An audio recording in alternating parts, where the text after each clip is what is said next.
Olá, boa noite, sejam todos muito bem-vindos e bem-vindas ao Sinapse CL desta noite. Olá, César Calejão, tudo bem com você? Tudo bem, Robs? Boa noite para nossa comunidade linda. É isso aí, vamos lá. Vamos lá, comunidade, porque hoje o papo é bom. Vamos conversar com o Manuel Soares. Já vamos chamar o Manuel, Vamos aliás, lá. né? Vamos lá. Vamos chamar porque, olha só, ele é pai de 6 filhos. É apresentador, multiplataforma, escritor, jornalista e ativista social. Manuel, pai de 6 filhos. Cara, isso não é para qualquer um. Boa noite, seja muito bem-vindo aí ao nosso programa. Boa noite. Obrigado pelo convite. Eu sou muito fã da iniciativa ICL. Eu acho que ICL é um portal que a gente tem para o futuro do que vai ser não só a comunicação, mas o que nós pretendemos também entregar enquanto notícia, enquanto entretenimento. Eu acho que isso é muito interessante. Assim. Eu acho que daqui uns 30, 40 anos estudarão a ICL na faculdade, dizendo, olha o que nasceu um dia. Obrigado, Manuel. É um prazer te receber, cara. Manuel, já quero começar quente, viu? Com uma polêmica aí, que foi o seu post sobre o filho 04, o Jair Renan, o filho do ex-presidente Jair Bolsonaro. Você chegou a se retratar, né? Inclusive, depois de muitas críticas da comunidade LGBT, que eu faço parte. Queria saber qual foi a sua intenção em postar, eu vou abrir aspas aqui, ó. Você disse o seguinte: o desafio da comunidade LGBT agora é encontrar forças para defender Renan Bolsonaro,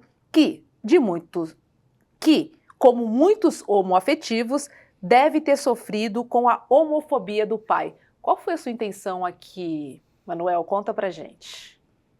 Meu Deus do céu, primeiro que eu não imaginava que fosse dar toda essa polêmica. A intenção era ser irônico, né? Mas como eu escrevo muita coisa, escrevo muito texto, depois meu filho falou, se você estava fazendo ironia, tinha que colocar uns emojizinhos de zoinho para cima, umas coisinhas e tal. Mas acho que independente da minha intenção, eu sempre acredito que a maneira como o nosso receptor recebe a informação é nossa responsabilidade. E o que ficou muito nítido para mim foi que ninguém entendeu isso como ironia. As pessoas entenderam como se eu estivesse responsabilizando a comunidade LGBTQIA+, sobre a situação do Renan. E aí, obviamente, eu fui surpreendido por volta. Eu levei as crianças para a escola, quando eu voltei ali por volta das 10 da manhã, um pouco antes de eu começar meus exercícios matinais, eu vi, e aí, obviamente, que eu tomei um susto, porque o negócio foi uma avalanche, assim, e tal. O susto que eu tomei, ele obviamente veio, mas não me gerou, assim, um pânico, porque eu já fui alvo de críticas e de cancelamentos muitas vezes na minha vida, né? Em diferentes cenários, diferentes contextos. A única diferença é que hoje o cancelamento ele é digital. E o que eu aprendi com o tempo, que ao invés de você combater ou de você questionar quem te cancela, é você pontuar a razão de quem te cancela. E se perguntar, essas pessoas, elas têm razão no que elas estão falando? E aí, a conclusão que eu cheguei é que sim, as pessoas tinham razão no que estavam falando por 2 motivos. Primeiro, porque o post foi de uma insensibilidade tremenda minha, fazer uma ironia num momento tão delicado quanto essa votação estúpida que aconteceu. Então, por mais que eu tivesse uma boa intenção de virar e dizer, olha, além de viver todas as dores dessa votação estúpida, a comunidade LGBT ainda precisa dar conta de refletir sobre o que fazer com Renan Bolsonaro, era esse o meu objetivo, falar de como os pesos acabam se sobrepondo quando você, às vezes, precisa pensar, defendo ou não o filho de quem me massacra. A minha intenção era puxar essa reflexão. Mas ser irônico nessa hora é de uma falta de sensibilidade sem limite. E, obviamente, que boa parte das críticas que eu recebi, por mais que não sejam direcionadas à minha falta de sensibilidade, é em decorrência. Então, levando isso em consideração, eu já parti do princípio, beleza, rolou um vacilo da minha parte nessa hora. E aí, quando você entende isso, você precisa reduzir.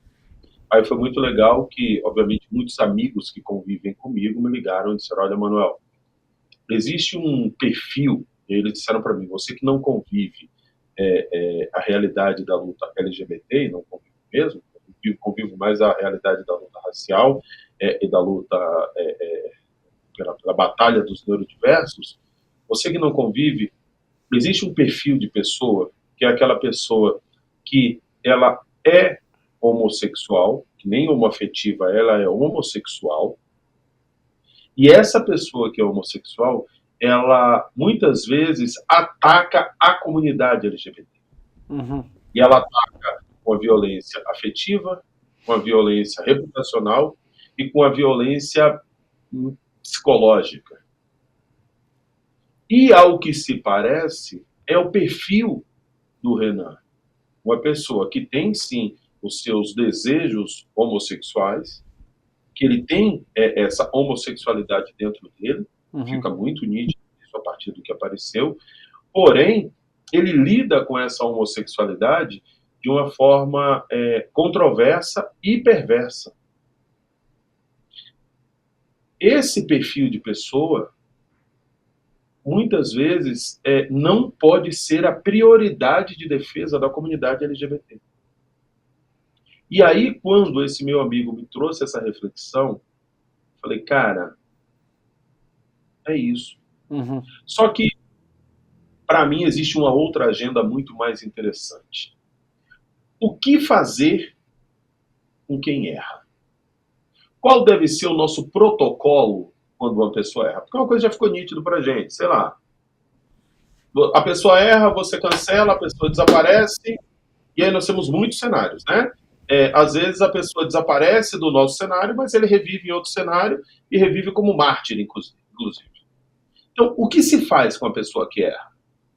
Nós que somos de um grupo que muitas vezes estamos com os olhos atentos a posturas controversas, o que nós devemos fazer com aquela pessoa que erra? E o mais importante, você que errou, como é que você deve agir numa situação em que você foi identificado como uma pessoa que erra? Então, a primeira coisa que eu fiquei muito feliz foi que, independente da minha história, independente de tudo que eu construí, independente de tudo que eu fiz, a comunidade LGBT não passou pano. Ela veio com tudo, mas ela veio com tudo mesmo. Ela atacou, obviamente, todo tipo de gente. Eu tive gente xingando meus filhos autistas. Eu tive gente xingando a minha esposa. E eu tive gente fazendo textão de ponderação que merecia ser lido 250 vezes. Conforme eu comecei a observar, eu falei, caramba, velho, essa galera tem razão. E um dos posts sugeria, Manuel, para que não prolifere ainda mais e não leve ainda mais desinformação, porque a forma como você escreveu não transcreveu a ironia que você quis dizer, apague o texto. Porque esse texto vai chegar a outros lugares e ele vai servir de base para pessoas nos atacarem a partir do seu texto. E ela tinha razão. Que ela disse. E aí eu fui lá, apaguei o texto. Depois disso, o processo de aprendizado, aí conversando com minha família, a minha família disse, poxa, o que você viveu é muito interessante. E eu acho que você deveria dividir esse aprendizado com as pessoas. Não só o aprendizado de entender que existe um lugar de fala, existe uma agenda e existe uma relação um pouco mais distanciada com a agenda que eu não vivo diariamente. Não é só sobre isso. Existe uma coisa muito interessante, que é a postura da pessoa que recebe a crítica, como essa pessoa precisa interpretar essa crítica, e como nós, enquanto sociedade, vamos nos amolar. Porque é isso. O processo de vigilância é quase que uma relação espartana. A minha consciência protege você, a sua consciência me protege. E precisa ser assim. O fato de eu ter livros escritos na questão racial, o fato de eu ter produzido muito material na questão neurodiversa no Brasil, não me exime da responsabilidade de ser chamado a atenção caso a comunidade LGBT, caso as mulheres que atuam na questão do feminismo, caso essas pessoas se sintam violadas de alguma forma por alguma coisa que eu falei. Então, assim, eu acho que nós estamos chegando, sim, em um momento em que nós, enquanto ativistas, precisamos encontrar um denominador comum do que fazer com quem erra. A gente já foi para o extremo do cancelamento, do banimento dessas pessoas e tal, não sei o quê. Beleza, muita gente virou e disse, pois é, na hora que rolou a crítica você arregou, tá tudo certo. E o que a pessoa tem que fazer? A hora que eu me dei conta que o que eu falei tinha uma série de equívocos, o que seria a atitude correta? Manter a lealdade para com o meu erro? Uhum. É isso que é o certo? Uhum. Ou o certo é você virar e dizer, porra, gente, mas também não é colocar uma roupa branca, aparecer sem maquiagem, quem me conhece sabe. Não é sobre isso. Uhum. Não é sobre isso. É sobre você colocar as peças onde precisam ser colocadas. Então, assim, foi um dia extremamente confortável? Não, foi um dia de muita reflexão para mim, mas foi um dia de um aprendizado maravilhoso. Maravilhoso. Quando pessoas de pele clara têm uma postura equivocada na questão racial, eu sou o primeiro a virar e dizer, olha, isso aqui não bate com a realidade. Isso aqui não bate com a realidade. E assim com amigos, inclusive, que eu tenho. Uhum.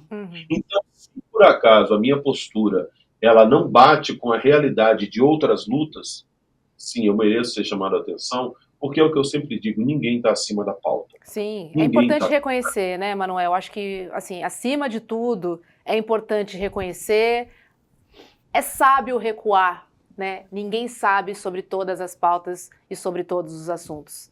Acho que é sobre isso que a gente está falando aqui, né, César? Acho que sim. E passa também por uma coisa que eu acho que é importante, só erra quem joga, né?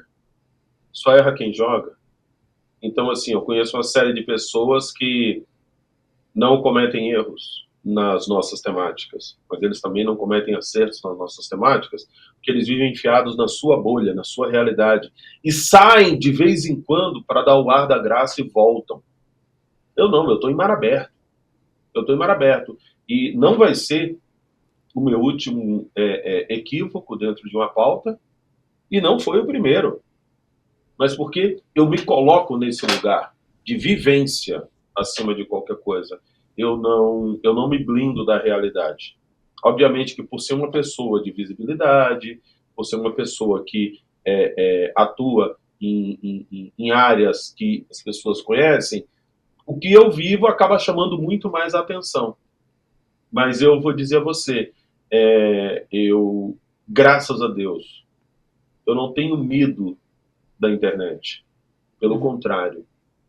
Pelo contrário, eu acho que a internet é a nossa grande janela democrática. Então, assim, as pessoas hoje fizeram uso da democracia, levantando um questionamento contra mim. Eu fui lá, me posicionei, não me sinto covarde por causa disso. Particularmente estou cagando para as pessoas que acham que o que eu fiz foi algum tipo de covardia, porque o que eu não vou ser nunca é leal com os meus erros. Se por acaso eu identifico que existia uma postura equivocada, porra, gente, foi isso, não era isso, papai não sei o que, tá tudo certo. Ah, Manuel, não entendi, não gostei, continuo não gostando da sua cara. Irmão, tá tudo certo, tá tudo certo. Mas foi um dia interessante hoje. Manuel, você citou na tua fala a tua produção acerca da neurodivergência, a tua produção que você escreveu livros a respeito. Me conta um pouquinho disso, cara, estou curioso, queria te ouvir um pouco a respeito do teu trabalho nessa seara, que você me contasse quais foram os livros. Eu sei que é difícil resumir isso numa fala breve, considerando o tempo que a gente tem aqui, mas faz um arrazoado, por favor, querido, da tua produção nesse sentido, eu acho que isso é importante.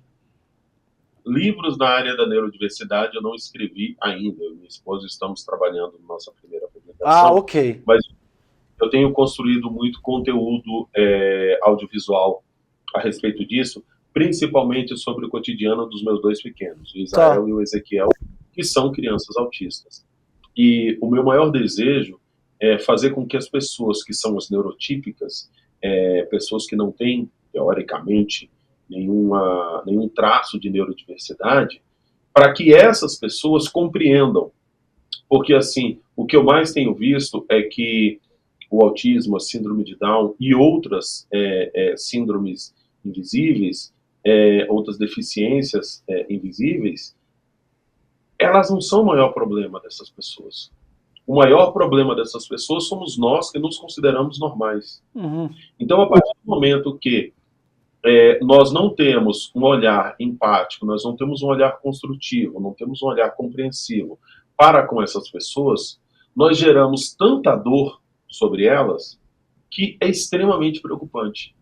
Então, como eu vejo que o fato de ter um acesso limitado à informação faz com que muitos pais, muitas mães, muitos familiares tenham um comportamento quase que destrutivo para com o inconsciente, para com o psicológico, até o espiritual dessas pessoas, eu pego aquilo que eu aprendo com os terapeutas, aquilo que eu aprendo com os neuropsicólogos, aquilo que eu aprendo com os profissionais que atendem meus filhos, e condenso isso em alguns vídeos e vou dividindo esses vídeos com as pessoas e graças a Deus tem dado muito certo. Manuel, vou fazer uma pergunta que a nossa audiência com certeza quer saber, né? Queria entender contigo. O que aconteceu nessa saída, hein? Do encontro? Vocês estão brincando de quente e frio, né? Vocês vão por um tema quente, super doloroso, aí vocês... não dá pra ir... A gente morde e assopra aqui, entendeu? A gente morde e assopra aqui. É a técnica que a gente usa aqui no Sinapse. Maurício Arruda aqui ensinou vocês a fazerem isso. Boa. Conta pra gente, o que houve? Qual foi a treta? Cara, eu acho que fechou o ciclo, né, velho? Eu acho que fechou o ciclo e é sobre isso que a gente tá falando. Obviamente que existe uma especulação muito grande sobre o que aconteceu. É óbvio que tem detalhes do cotidiano de trabalho que não seria ético da minha parte ficar dividindo com as pessoas, até porque são detalhes de uma convivência diária que tem uma série de ruídos e de afetos. Então, assim, se eu pego essas convivências, pego esse cenário e começo a jogar isso na rua a fim de angariar likes, cara, eu acho isso de uma desonestidade, de uma irresponsabilidade sem limite. Então, assim, existiram situações dolorosas e talvez até dramáticas, sim. Algumas dessas situações foram percebidas pelo público, algumas sim. Foram essas situações que determinaram o fim do ciclo? Acho que também, mas não foi só isso. Eu sou uma pessoa que eu produzo um padrão de comunicação, uma lógica de comunicação, um olhar sobre a comunicação que tem um limite quando falamos de TV aberta. Quando você fala de TV aberta, você está falando numa janela tão grande que, dependendo do que você fala, quebra o vidro daquela janela. Por quê? Porque você está falando com um universo muito grande de pessoas. Você entendeu? Então, assim, vocês no ICL, por exemplo, têm certas liberdades de fazer determinados comentários, determinadas críticas, que o jornalista da TV Globo não tem. Por exemplo, Manuel? Uma questão política, por exemplo, um posicionamento que vocês têm sobre o antigo governo, que vocês estão à vontade em poder expressar a opinião de vocês. Certo. Porque o cenário que vocês estão comporta isso, a plataforma que vocês estão comporta isso. Dentro de uma emissora grande como a TV Globo, como a SBT, como a Record, muitas vezes esse posicionamento não comporta, acima de tudo, por conta da identidade da plataforma. É do jogo. É por isso que a diversidade no aspecto de plataformas é tão importante. É por isso que é necessário. Uma entrevista como essa que nós estamos fazendo aqui, talvez não coubesse numa janela da TV Globo. E tá tudo certo. Então eu acho que existe, obviamente, um fetiche em tentar encontrar um calcanhar de Aquiles na relação, ficar citando meus colegas de trabalho e encontrar... Beleza, eu entendo isso muito bem. Eu só não participo disso como as pessoas gostariam que eu participasse, cara, porque o dia tem 24 horas, eu prefiro gastar ele construindo coisa para mim que tentando destruir as coisas dos outros. E aí, a minha mãe, ela é uma mulher muito sábia, assim, muito inteligente. E ela disse uma coisa muito importante para mim em um determinado momento da minha vida. Ela disse, quando uma cobra te pica, você vai lá tomar o soro para curar o veneno da cobra, ou você sai correndo atrás da cobra para perguntar para ela por que ela te picou. Então, assim, as pessoas gostariam que eu saísse correndo atrás. Vem cá, cobra! Por que você me picou? Por que você fez aquilo, cobra? Fala para mim! Desculpa, gente. Eu tô preocupado tomando soro e fazendo outras coisas que... Beleza. Você teve uma fala também que reverberou muito, cara, acerca dos salários, né? De acho que negros e trans, que as pessoas deveriam ganhar mais, isso reverberou demais. Fala um pouquinho pra gente disso aí, cara. Como é que você recebeu isso? Você sustenta essa postura? Queria que te dar o espaço para que você comentasse isso da forma que você sentisse ser pertinente. Só falando dos posts polêmicos hoje, hein, Manuel? Vai vendo. Mas acho que enquanto comunicador, isso é importante, cara. Entendeu? Acho que, de fato, são pautas pertinentes para o debate sociopolítico, inclusive. Não se trata de trabalhar fofoca, nem nada disso. Acho que... É fofoca sim, admita do seu coração. Tá tudo certo. Você acha, Manuel? Não. Veja. Na medida... Tá tudo bem, tá tudo certo. Não, deixa eu te colocar porque eu acho que isso é importante. Na medida em que um comunicador que tem uma ressonância imensa, que é o teu caso, não só no mainstream, mas na rede social também, milhões de seguidores, e você faz uma fala incisiva, como você tá com a camiseta do Malcolm X, por exemplo, que era um cara que também era bastante incisivo, que também era bastante agressivo na própria abordagem, e como você colocou, tá tudo bem. É a forma como você escolhe se conduzir nessa ocasião. Tem um debate sociopolítico a ser esmiuçado aqui, quando você diz que negros e trans, por exemplo, devem ter salários superiores aos brancos. Cabe a discussão, não é meramente... uma folhinha da Contigo. Exato. Tem um debate sociopolítico, né, a ser... Eu acho duas coisas. Primeiro, assim, eu acho que a folhinha da Contigo também é um debate sociopolítico. Boa. Concordo. Eu acho que o Fofocalizando, a Sônia Abrão, eu acho que isso também é um debate sociopolítico. Isso talvez seja um debate sociopolítico que dialoga numa esfera que nós não estamos. E uma esfera que não nos consome. Mas quando você tem, no programa da Sônia Abrão, um debate sobre Clara Castanho e o aborto, você está tendo ali um debate sociopolítico. Só que esse debate sociopolítico está acontecendo com a dona de casa, que está fazendo arroz, que está fazendo feijão, que está ouvindo a TV em volume alto, que está vendo a Larissa Manoela chorar por causa dos pais, mas o debate sociopolítico está acontecendo. Sim. Então eu acho que existem camadas e camadas. Por isso que eu estou dizendo que, independente do motivo da sua pergunta ser por um interesse um pouco mais aprofundado, intelectualizado, ou se for mera curiosidade, para mim tanto faz. Entendeu? Porque assim, existe uma mensagem na camisa do Malcolm X que eu estou usando, mas existe uma mensagem também na moda da Isa que eu estou usando. Só que as pessoas levam muito mais a sério a camisa do Malcolm do que a moda da Isa. E essas duas peças têm causas. Essa aqui é uma causa extremamente importante, que é a causa da Isaac, que precisa ser observada. E o Malcolm trazia as suas. Então, eu acho que nós precisamos, acima de tudo, entendermos a transversalidade dessas relações comunicacionais e desses lugares de discurso muito mais do que a relação piramidal. Por isso que ser confundido com uma página de Contigo ou com um programa de fofoca jamais deve ser demérito. Em situação nenhuma. Porque aquele lugar também é um lugar de comunicação e é um lugar de comunicação que chega onde talvez eu e você nunca chegaremos. Chega em corações e ouvidos que talvez eu e você nunca vamos chegar. Então, acho que é muito interessante. Eu, por exemplo, acho que o ICL deveria ter um programa de fofoca. Eu acho que o ICL deveria ter um programa de fofoca. É fundamental. Porque, na boa, quem não gosta de uma fofoca? Todo mundo gosta de uma fofoca. Eu, quando deito com minha mulher, tá louco. O que a gente fala é da vida dos outros. A gente fica falando sobre Foucault, a gente fala mal dos outros. E eu sei que os outros ficam falando mal da gente. E tá tudo certo. Vamos lá, respondendo sua pergunta. Boa. Acabou meu café, gente. Quando acaba o café, eu fico chateado. Fica não, Deixa eu fica ver não. Deixa eu perguntar aqui se alguém em casa me traz café. Meu Deus, em casa precisa trazer café. Traz café? O que eu acredito?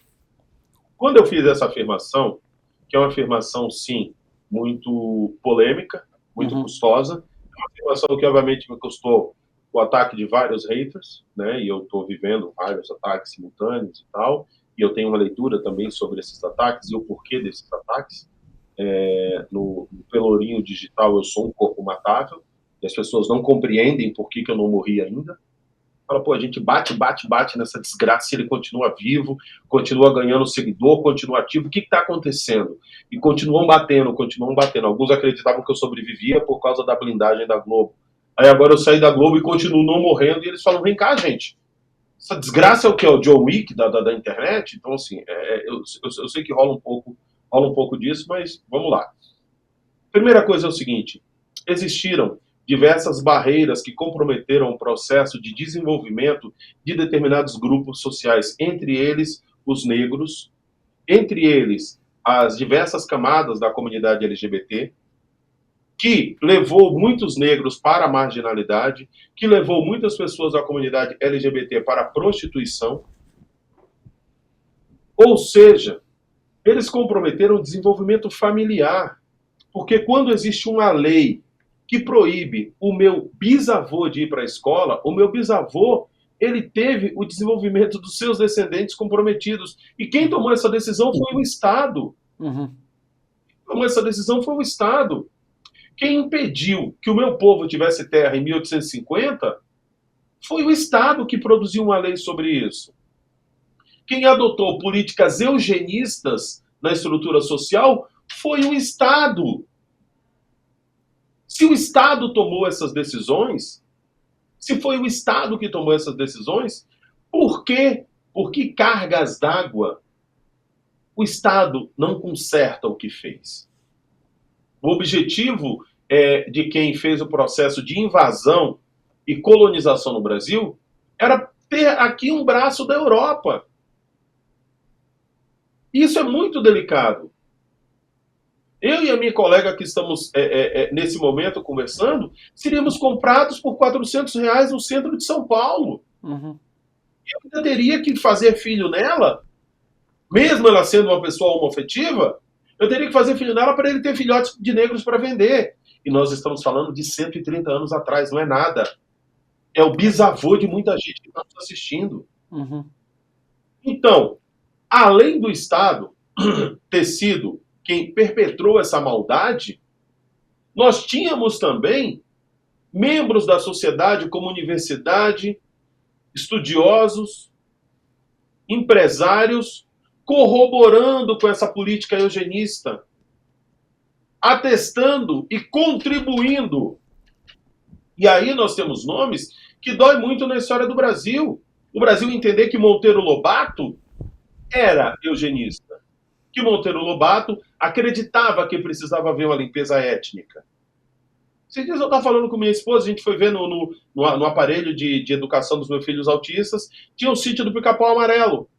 Os personagens, para eu aprender a falar o nome. Eu fui obrigado a dizer para a terapeuta, poxa, tira aí, porque aqui na minha casa ninguém consome Monteiro Lobato. Determinação familiar. Então, assim, se o Estado e a estrutura social alijou essas pessoas do seu processo de desenvolvimento, inclusive econômico, nada mais justo que o Estado e a estrutura social devolva a essas pessoas o mínimo de possibilidade de se desenvolver econômica e socialmente. Só que quando nós falamos de reforma agrária para a comunidade negra, não tem base. Gente, a gente não consegue fazer reforma agrária para a comunidade indígena. Nós temos aí o marco temporal, que é esse absurdo que o Lula vai ter que se virar para resolver. E é uma coisa relativamente recente. Ah, Manuel, mas por que é tão difícil falar disso? Porque ninguém quer admitir que Rui Barbosa, que nós aplaudimos pra caramba, em 1892, queimou documentos relacionados à escravidão. E fez com que o meu avô, o meu bisavô, o meu tetravô e o tetravô da minha colega não tivesse o nome africano que possibilitasse uma exigência de ação judicial para nos entregar um pedaço de terra. Ou seja, e essa liminar ela saiu do Estado vigente naquela época. Do Estado vigente naquela época. Então, é muito mais confortável me colocar como radical. É muito mais confortável me colocar como radical. E uma das falas que ofendeu muitas pessoas foi que eu disse: nós temos que pensar na redistribuição de privilégio. Não, nós temos que acabar com os privilégios. Acabar com os privilégios agora que tem a possibilidade da gente receber, né? Agora, né? É igual o refrigerante. Quando não tinha a menor possibilidade de eu tomar um refri na minha mesa, refrigerante era tudo certo. Agora tem a possibilidade de eu tomar refri na minha mesa. Gente, vamos tomar água porque refri faz mal. É sério, na minha vez? Na minha vez? Realmente vocês querem dizer isso? E aí a galera acha que... Maria de Nora, as pessoas querem dar oi para você. Não, é só para você mostrar. Quero mostrar para vocês a minha excelentíssima senhora. Maria de Nora, a câmera está ali. Vem aqui, meu amor. Olá. Essa, gente, é Maria de minha prazer, vida. boa noite. Eles estão... Momento coração. Um beijo pra você. Beijo, beijo. querida. Obrigado, amor da minha vida. Então, assim, tá, meu amor, já tô terminando. Então, assim, eu acredito que quando o João me fala de Paulo, eu sei muito mais sobre João do que sobre Paulo. Eu acho que as pessoas, elas trazem, sim, críticas com relação aos meus posicionamentos, porque os meus posicionamentos batem, muitas vezes, em questões delicadas sobre elas. E, por exemplo, o que aconteceu comigo hoje foi exatamente o que eu faço com as pessoas. Eu acho que a diferença é que, com que aqueles que me criticaram, eu decidi aprender. Eu decidi aprender com aquelas pessoas que me criticaram hoje na internet. Mas as pessoas, elas não estão dispostas, ou pelo menos a maioria das pessoas, não estão dispostas a criar um processo de aprendizado quando nós falamos de dinheiro nesse país. A gente tem um falso discurso de meritocracia. A gente tem um falso discurso de democracia racial. A gente tem um falso discurso de democracia de gênero. E esse falso discurso precisa ser combatido.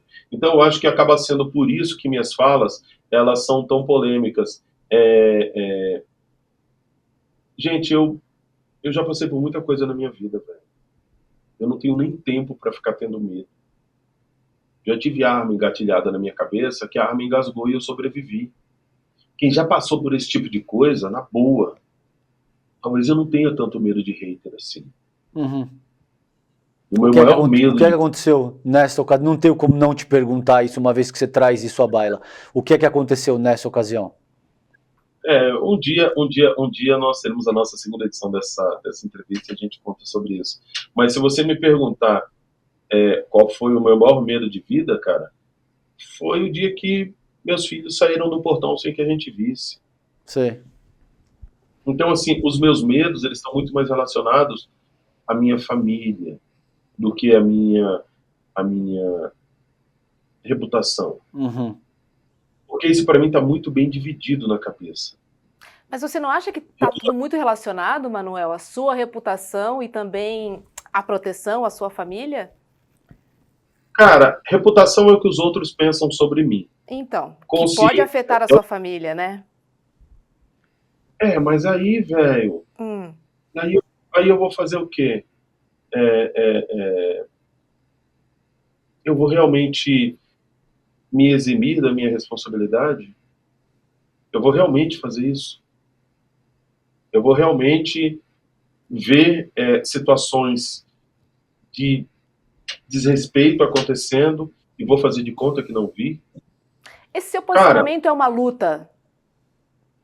Seria dessa maneira que você encara, enfim, os seus posts, os seus comentários, as suas opiniões sobre diversos assuntos?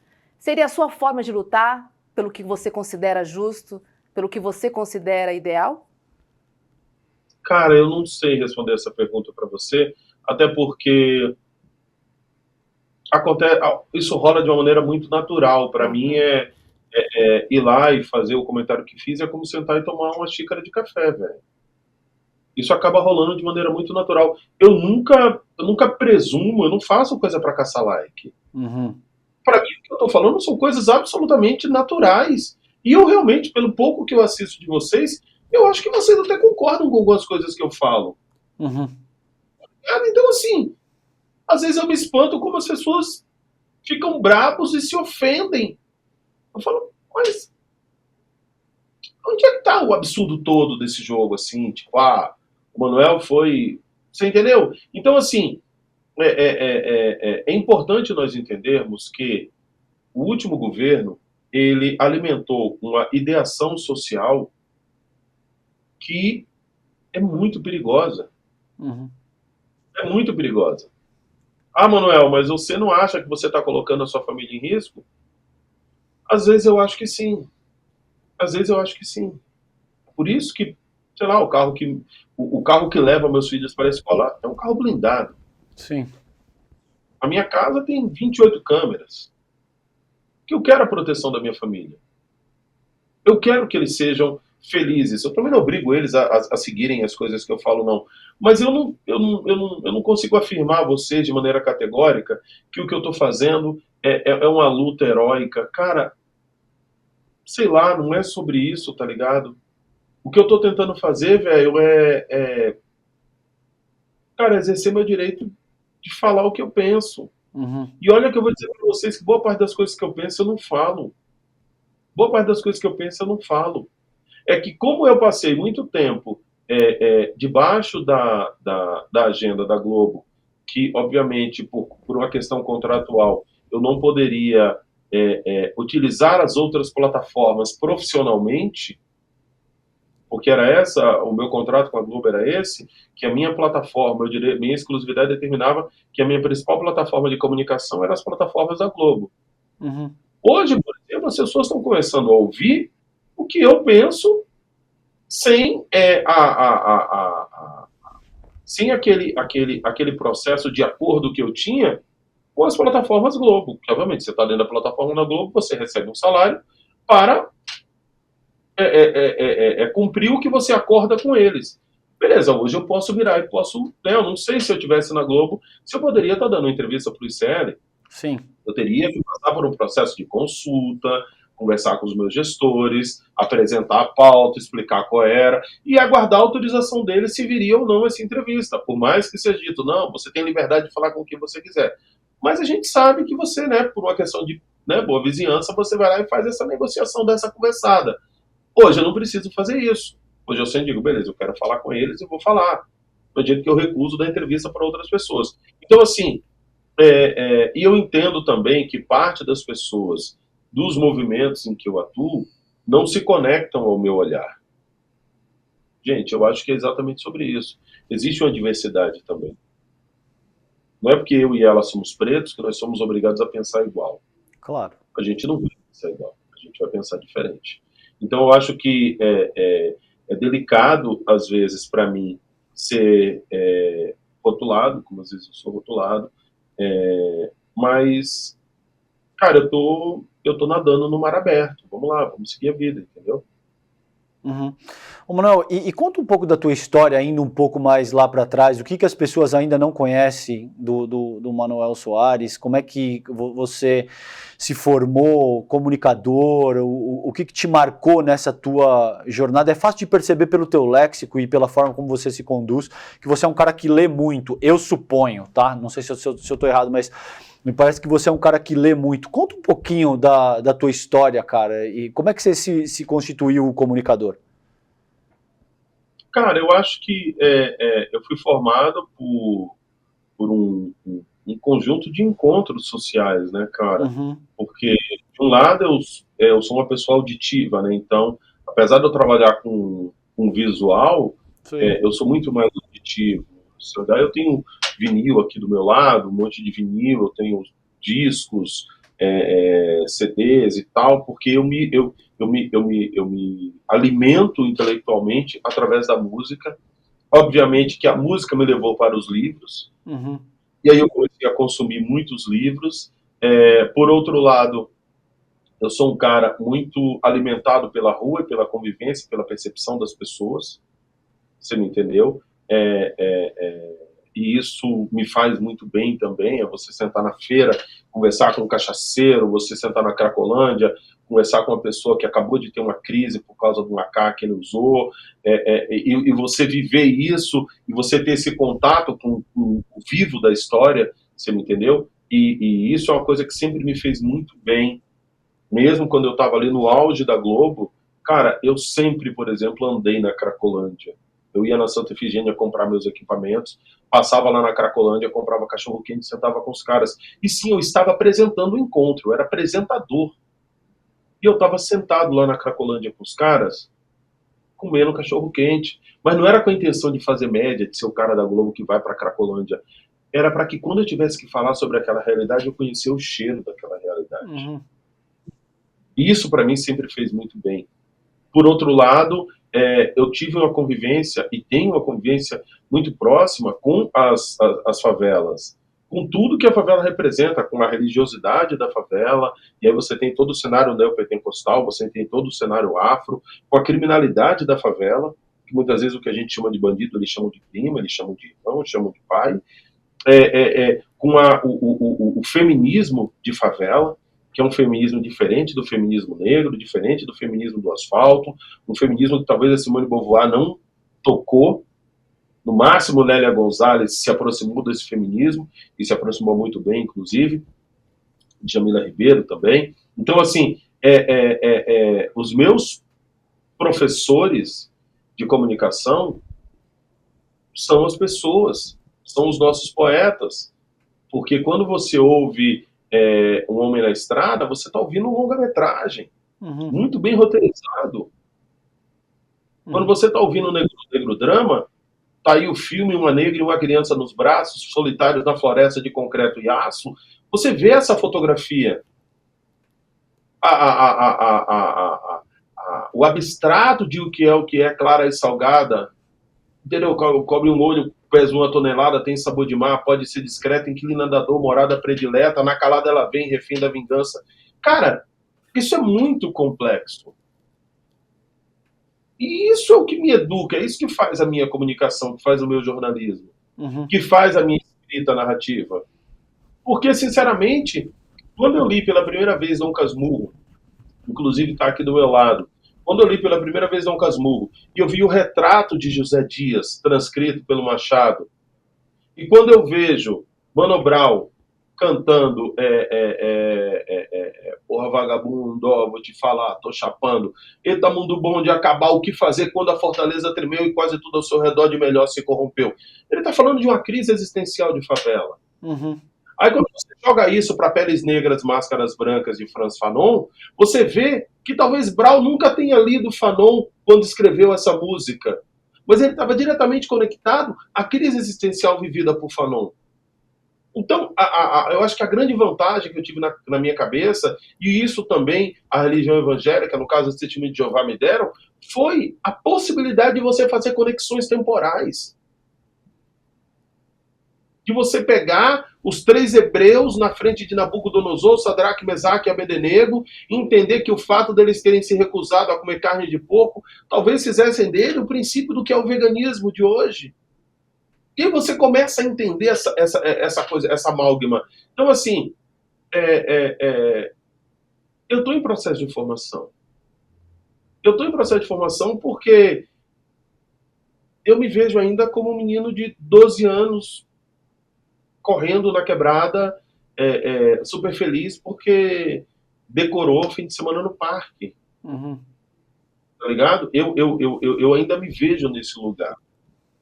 E talvez esse cara que eu sou, ele seja entregado de uma maneira, entregue de uma maneira tão visceral, que ele seja pouco mapeável dentro dos padrões do que algumas pessoas consideram.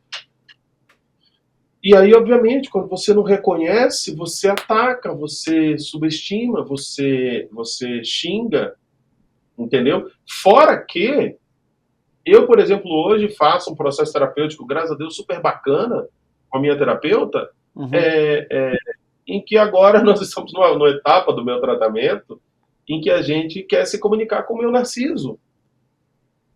Vem cá, Narciso, vamos conversar com você, vamos saber quando é que você está sabotando o Manuel, ou quando é que você está dando o Manuel no processo.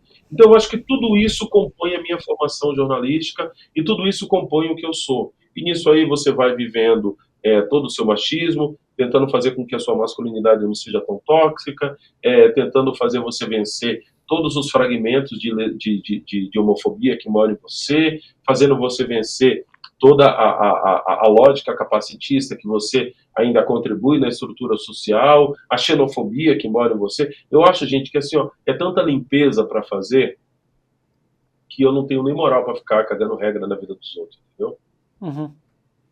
Aproveitar que você falou de jornalismo, Manuel. Você está contente com a maneira que hoje a mídia retrata as comunidades e as favelas? Ou você pensa que muitas vezes o jornalista que não tem aquela vivência, ele acaba fazendo aquela cobertura superficial de quem está olhando de fora para dentro? Cara, eu acho que quem não teve um ataque cardíaco pode fazer uma matéria sobre o que é um ataque cardíaco. Sim. Desde que a pessoa se coloque à disposição para estudar e entender o que é um ataque cardíaco. Você não precisa ter sofrido uma pessoa que nunca viveu uma violência sexual pode fazer uma matéria para combater a violência sexual.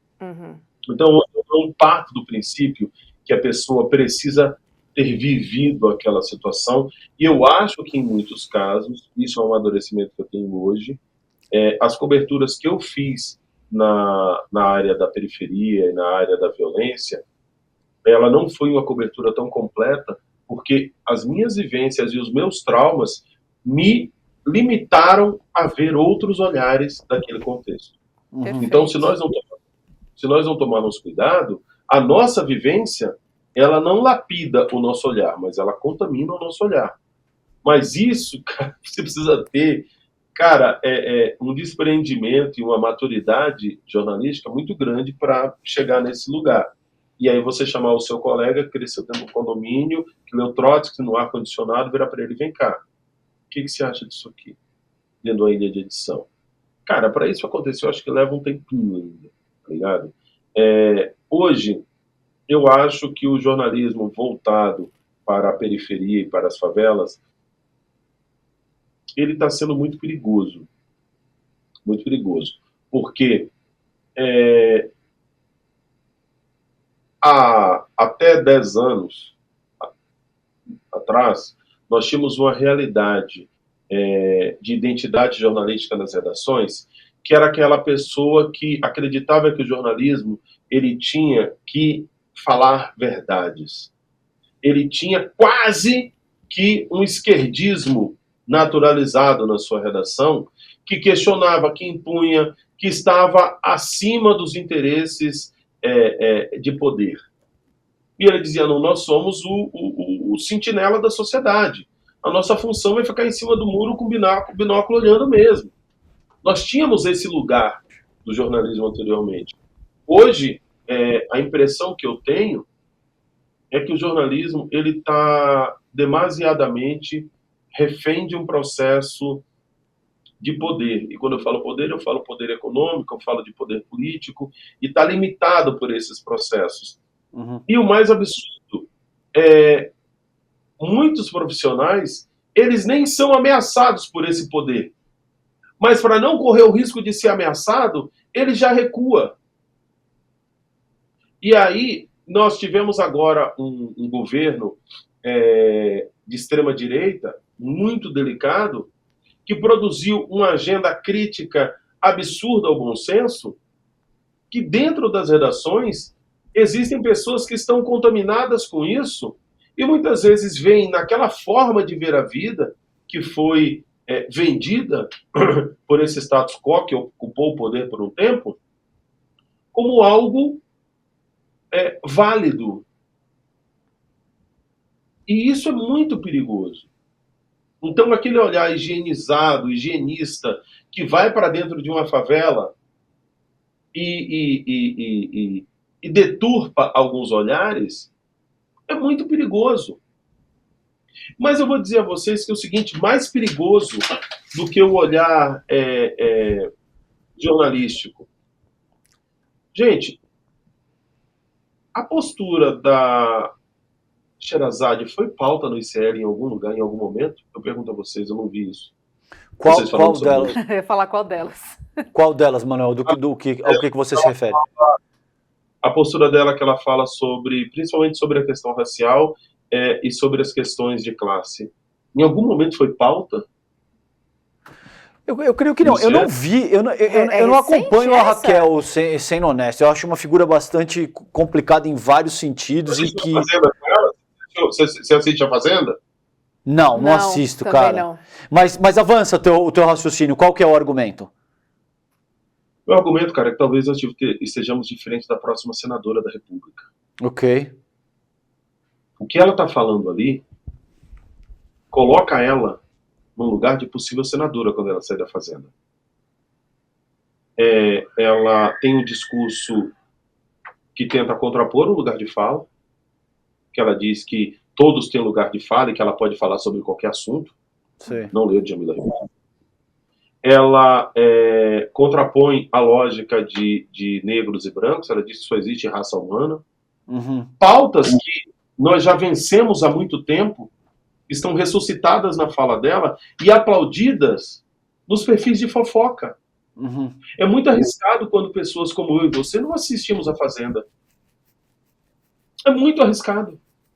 Porque a Fazenda está formando uma galera. Entendo o teu ponto. Um deputado e quando um candidato a vereador reproduzir o discurso parecido com o da Sherazade, ele vai se eleger. E é um discurso de direita. Mas nós não assistimos porque é muito popularesco pra gente. Quando nós temos que assistir a Fazenda, nós temos que assistir o Big Brother. Sim. Nós temos que ter um olhar para essas coisas, porque são essas coisas que estão pautando a grande massa da sociedade. E vamos ser bem sinceros, a Fazenda é muito mais assistida que o ICL. Por mais que o ICL seja bom pra caralho. E se nós não nos dermos conta disso, nós vamos continuar envelopados na nossa realidade, pregando para convertidos, enquanto essa galera está indo para a massa. E nós estamos subestimando um processo de alienação que acontece. Eu fico muito preocupado com esse... minha esposa Maria de Norá veio aqui de novo, gente, dizendo que eu preciso correr. O papo tá tão bom, Maria de Norá, deixa eu continuar conversando com eles. Ela vai, vocês não estão vendo, mas ela tá sentada aqui na frente para ficar me dando pressão, gente. Mulher é fogo. Deixa eu endereçar esse teu ponto, porque eu acho que é extremamente pertinente, cara. Eu entendo o que você está colocando. Eu, particularmente, eu não assisto a Fazenda, não é por uma questão de elitismo intelectual, porque eu acho que aquilo é muito banal e não me interessa. É porque eu acho que é violento. Existe um outro aspecto aí que me compele a não assistir programas como Big Brother e A Fazenda, porque são programas que propõem que os participantes sejam submetidos a provas físicas, a desgastes psicológicos. Então, eu entendo o teu argumento, eu acho que é super pertinente, você tem razão. Ali pode estar toda uma estrutura societária que deve ser compreendida. Sim.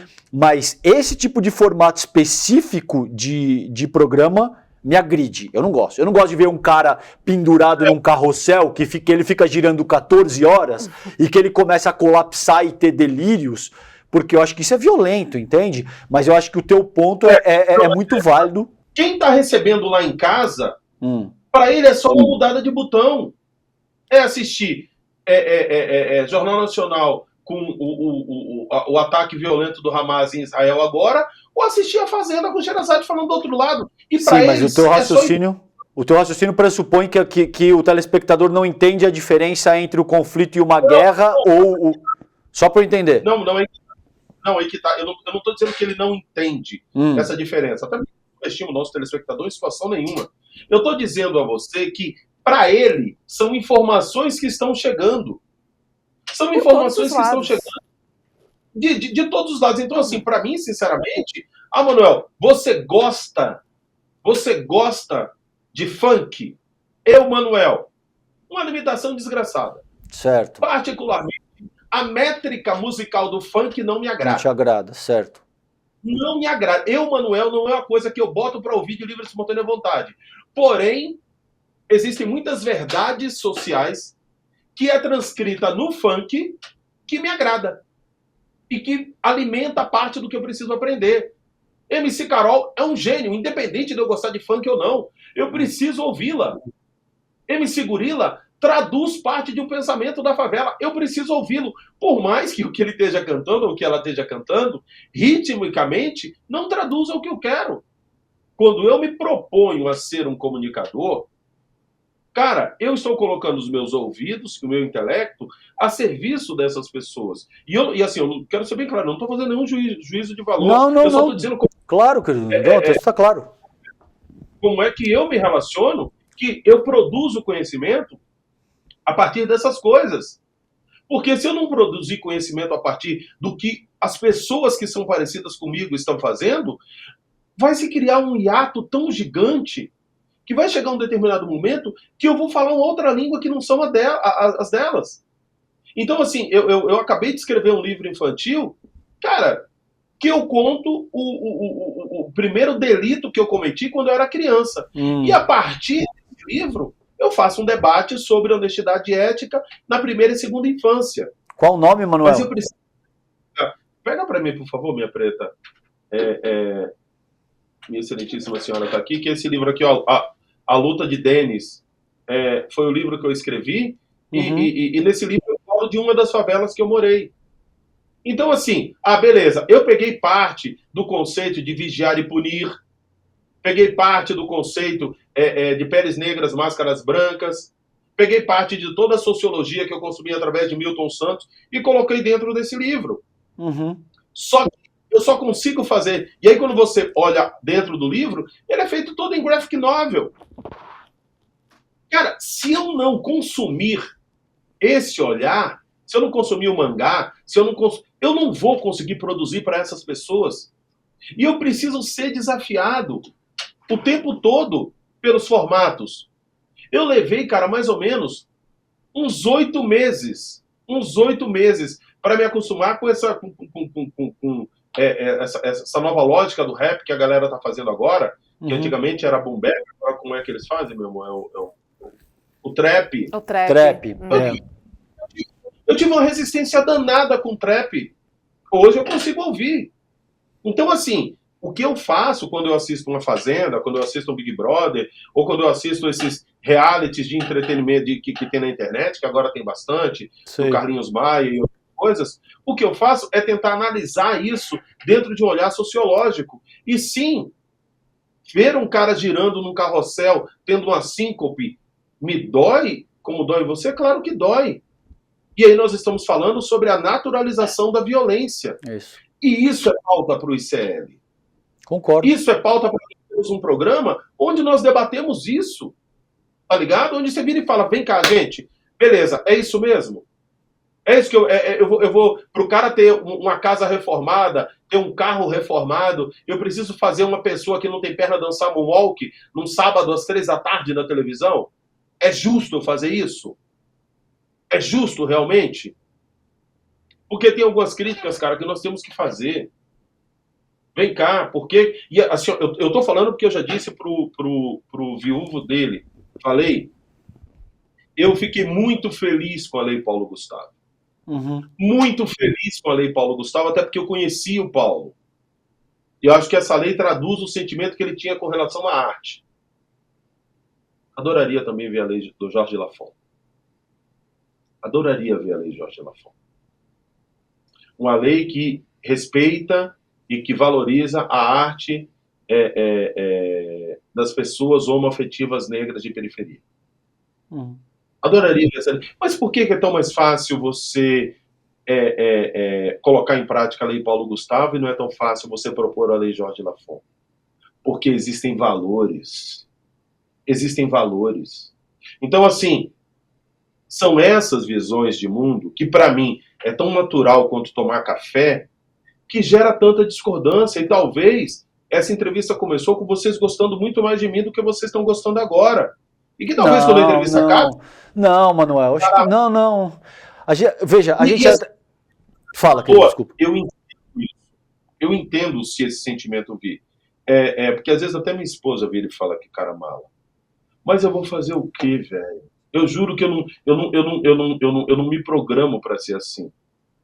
Não, e veja, eu e a Roberta, o Manuel, a gente se orgulha muito da discordância, da divergência. O Sinapse é um lugar de debates abertos, no qual a gente não fica levantando a bola para o entrevistado cortar. Se você pegar outras entrevistas, divergências, até às vezes um clima um pouco mais quente, né, Rô? Isso acontece de forma reiterada, cara. Então a questão é óbvio, é um debate genuíno, a gente está construindo conhecimento junto, nem sempre as visões são convergentes, como você muito bem colocou, às vezes dentro de uma única luta a visão não é convergente. Então, não tem absolutamente nada disso, cara. Você está se colocando, está se conduzindo de uma maneira absolutamente respeitosa e está colocando a tua visão, aquilo que você acha pertinente, o que você discorda. O objetivo precípuo do programa é esse, Manuel.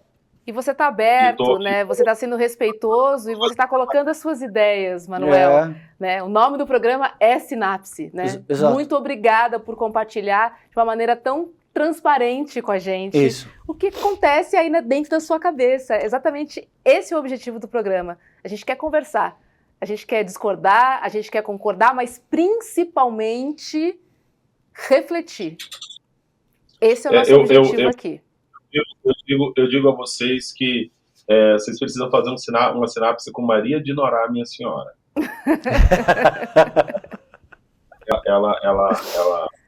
A gente tá na internet, a gente pode falar algumas coisas, né? Ela é foda, assim, ela muitas vezes consegue falar essas coisas que eu falo, essas coisas que eu penso, de uma maneira muito mais palatável. Eu acho que Maria de Norá é a melhor versão de mim. Eu não estou falando que ela está aqui na frente, não. Para mim, o que eu gostaria era que ela sentasse aqui do lado e que eu abrisse o microfone para ela. Sim. Mas eu sei que se eu falar para ela fazer isso, ela vai me pegar depois, entendeu? Ela iniciou aqui que é para eu parar de falar e para eu correr. A gente marca um próximo papo com o casal. É isso. Tá bom? Fica combinado assim? Porque nós apresentamos o Bombom juntos. Então, boa, Manuel. Pronto, a gente marca um próximo papo com o casal. E de novo, Manuel, a gente adorou esse papo. Obrigada novamente pela transparência e a gente está aqui para isso, para refletir juntos. Eu acho que não existe nada mais importante do que a construção de uma ideia. E isso é aprender junto. E é isso que a gente está fazendo isso é construir... Sabe, eu vou sair daqui pensando nisso que você falou e vou pensar, pô, a despeito da violência que o programa traz e a despeito do incômodo que esse formato específico de programa de reality me traz, será que o Manuel não está certo? Será que eu não tenho que prestar um pouco mais atenção nesse tipo de coisa a despeito do incômodo que isso me causa? Porque o teu argumento é muito válido, cara. Sim. E eu acho que isso é legítimo. Mas a minha reflexão é que tudo é ideologia. Ideologia, e eu vou dizer, quando Monteiro Lobato escreve no Sítio do Pica-Pau Amarelo que a tia Anastácia é preta porque ela foi amaldiçoada e quando a maldição passar ela vai voltar a ser loira, do olho azul, ali tinha uma ideologia. Ali tinha uma ideologia colocada. E assim, a ideologia que vem em cima do entretenimento, ela pega as pessoas com a guarda baixa. Ótimo ponto. Ótimo ponto. Quando ela liga para assistir o ICL, ela assiste já com, beleza, levanta a guarda. Um senso crítico. Sim, ICL com ICL. Cara, quando ela senta para assistir a Fazenda, ela relaxa e fala, vamos ver a Fazenda. Ótimo ponto, Manuel.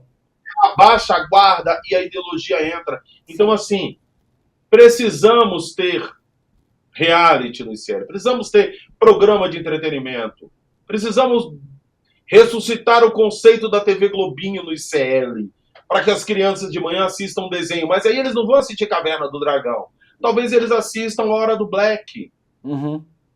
Entende? Eu acho que se nós não fizermos isso, se nós não motivarmos isso, porque eu digo para vocês, hoje o principal concorrente da Globo não é o SBT, não é a Record, não é a Band. O principal concorrente das manhãs da Globo é o YouTube. que quando dá 10 horas da manhã, as mães colocam o desenho na TV, que boa parte das TVs são Smart TV, colocam o desenho na TV para preparar a criança para ir para a escola. Então, o principal concorrente da Globo é a janela que vocês estão.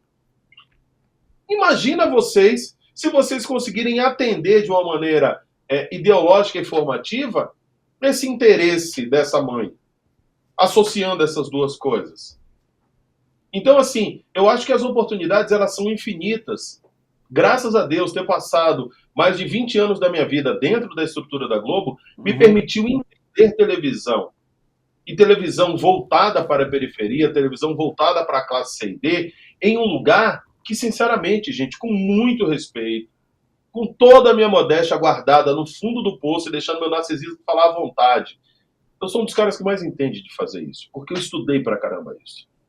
Eu estudei no livro, estudei na vida, eu estudei no processo de produção, eu tive a oportunidade de testar e retestar o que funciona e o que não funciona. E graças a Deus, se eu hoje sobrevivo a cancelamentos digitais, se eu hoje sobrevivo a construções e reconstruções reputacionais, é porque eu tenho um colchão de consciência e reputação que me permite sobreviver a essas coisas. Ah, Manuel, você vai errar bastante? É claro que eu vou. É claro que eu vou.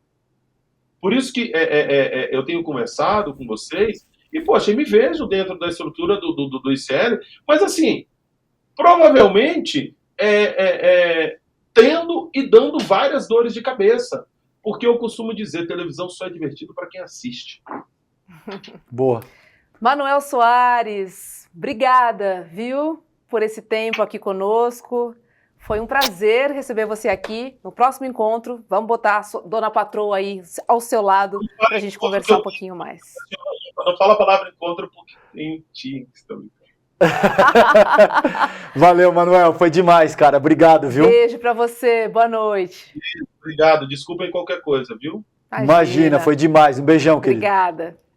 Tchau. Tchau. É isso, né, César? Tô refletindo aqui, né? Assim, você pega Uber, você conversa com as pessoas. E, na verdade, tudo é informação, né? Não tem um meio em que você não consiga extrair alguma informação que seja válida para a sua, né, formação, para o seu pensamento crítico. É né? isso. E aí, sim, cabe um Big Brother, cabe a Fazenda, cabe um funk, cabe um sertanejo, cabe conversar com a sua tia, ouvir um bolsominion, tudo isso vale, tá no pacote. Totalmente, né? claro. O que a gente sempre fala aqui, não faltando respeito, a gente conversa e ouve qualquer um. Exatamente. Vamos lembrar a programação do ICL, que começa às 7 horas da manhã com Leandro Demori e o Seu Desperta, das 7 às 8 da manhã, fazendo análise das principais notícias do dia. E logo depois tem ICL Notícias, primeiríssima edição, das 8 às 10h30, com Vivian Mesquita, William De Luca, Eduardo Moreira, Rodrigo Viana e grande elenco. É isso aí. É isso, ficamos por aqui. Valeu, Rô. Amanhã tem mais Sinapse ICL às 7h30 da noite. A gente espera você. Até lá. Tchau, tchau. Fiquem bem. Olá, eu sou o Eduardo Moreira, sou engenheiro civil, estudei economia na Universidade da Califórnia e passei mais de 20 anos no mercado financeiro. Eu queria convidar vocês para assistir o curso sobre economia comportamental. Um curso que tem 8 aulas, com participação de todos os alunos e alunas, e vai trazer até vocês todas as explicações que a ciência hoje tem encontrado para o nosso processo de decisão. Por que a gente toma as nossas escolhas da forma como a gente toma? E como as pessoas usam isso para manipular o nosso dia a dia e lucrar com isso. Um curso fundamental para entender as engrenagens do capitalismo e dos negócios. Vamos lá participar? O curso está 100% disponível para membros e membras da plataforma ICL, o Instituto Conhecimento Liberta. Eu conto com vocês nessa aula. Oi, gente, tudo bem com vocês? A gente veio hoje contar um pouquinho sobre o curso de saúde mental e cuidado que o Instituto Conhecimento Liberta está oferecendo. O curso é comigo, Bia. E comigo, Renan. Nós somos psicólogos, professores, trabalhamos com formação e com cuidado em saúde mental e a gente quer propor para vocês uma discussão bastante crítica e necessária sobre o campo da saúde mental. Nesse curso da gente, que faz parte dos mais de 200 cursos do Instituto Conhecimento Liberta, a gente vai pensar sobre as questões da saúde mental, para além da loucura, para além do adoecimento, para além da psicopatologia, pensando questões como direitos humanos, gênero, raça, classe, sexualidade. Então, venham juntos e juntas discutir com a gente. Olá, eu sou a professora Carolina Casarim, do curso Moda e Modernismo no Brasil, e nas nossas aulas você vai aprender um pouco sobre a história do modernismo no Brasil, a história da moda, as relações entre moda e modernismo e a importância da aparência não só para o modernismo, mas para a gente de maneira geral no nosso dia a dia. Por que é importante a gente entender sobre a história das roupas? Por que é importante a gente ter consciência do valor político que a aparência tem e que os nossos modos de vestir têm? Mas além disso, você vai aprender muito mais. Te espero lá!